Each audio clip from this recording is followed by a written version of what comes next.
O'rtoqlar, hammaga assalomu alaykum. Charchamayapsizlarmi? Tuzumsizlar. Kuningiz yaxshi o'tyaptimi? Juda ham bir jiddiy murojaat bilan video qo'yaman. Diqqat bilan videoni oxirigacha ko'ringlar. Xo'p, oxirgi paytda o'zimni shaxsan bu meni fikrim, bir pasda negativ yozib, hamma yo'q vohma qilib tashamanglar. Bu meni o'zimni tajribamdan kelib chiqib turib aytayotgan shaxsiy fikrim. Oxirgi paytda juda ham ko'p ayol uyi egalari ko'p отказ qilishyapti.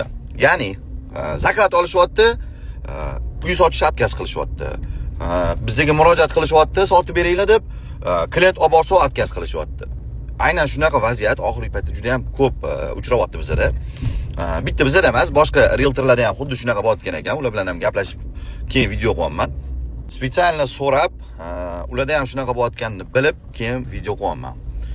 Video bilan maqsad nima? Uy oluvchilar juda ham xushyor bo'linglar. Ayol uyi egasi bo'ladigan bo'lsa, zaklatni $100 ko'p bermanglar. Nimaga? Ular отказ qilsa, yaqinda shunaqa narsa bo'ldi. O'sha aka ham meni kuzatyaptilar, aniq, chunki har bitta istoriyamni kuzatadilar. Uyi egasiga zaklat beradi, $1000 zaklat berildi. Orada bir hafta o'tgandan keyin uyi egasi sotmaydigan bo'lib qoldi. Ya'ni nima deyaptilar? Endi bahonami yo'qmi, Alloh bilguvchi, menga qorong'u u narsa. Men qarayotgan uylarning narxi ko'tarilib ketibdi. Shu uchun men bunaqa narxga sota olmas ekanman, deyaptilar. Bu uje siz kelishib bo'lgansiz, bir hafta vaqt o'tib bo'ldi. Siz balki uyingizni sotib qo'ygandirsiz o'sha vaqt ichida. Deylik, o'sha bir hafta ichida siz uyingizni sotib qo'ydingiz. Bu uy egasi sizga отказ beryapti. Nima qilasiz shunaqa vaziyatda? Savol. Boshqa uy qidirishingizga to'g'ri keladi va sizning mo'ljalingizdagi uy chiqmaydigan bo'lsa, siz prosta kvartirada yashab yuraverasiz o'sha uy chiqquncha.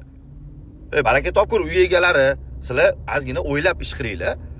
Avvalo o'zi uyni sotishdan oldin o'zi o'ylaylar, o'tirib, men o'zi sotishim kerakmi? Nima, sotyapman uyni, sotsam ola olmaymanmi shunaqa summaga? O'sha narsalarni obdon o'ylaylar. Ametda odamni sarson qilib bo'lgandan keyin naryoqda mayli bizga-ku ishimiz, lekin oluvchilar zaklat berib, uverenniy bo'lish uchun zaklat beriladi. Baraka topkur. Nima uchun zaklat beriladi? Ya'ni bo'ldi, o'sha joy shu insonniki, shu odam to'liq pulini bergandan keyin ko'chib borib o'sha uyda yashaydi. Unaqa qilmanglar, ozgina o'ylaylar. Oluvchilarni ham o'ylaylar. Umumiy ma'noda qisqa qiladigan bo'lsam, uy egalari ayol kishi bo'lsa, juda ham bayqilishga ehtiyot bo'linglar. Sizlarga tekin maslahat. Bu shaxsan o'zimning tajribamdan kelib chiqib turib sizlarga aytayapman. $100 ko'p bermanglar. Iloji bo'lsa, bo'ldi, biz zaklat bermaymiz, to'g'ri notariusga boramiz. Dokumentingiz joyida bo'lsa, to'g'ri notariusga boramiz deb aytinglar.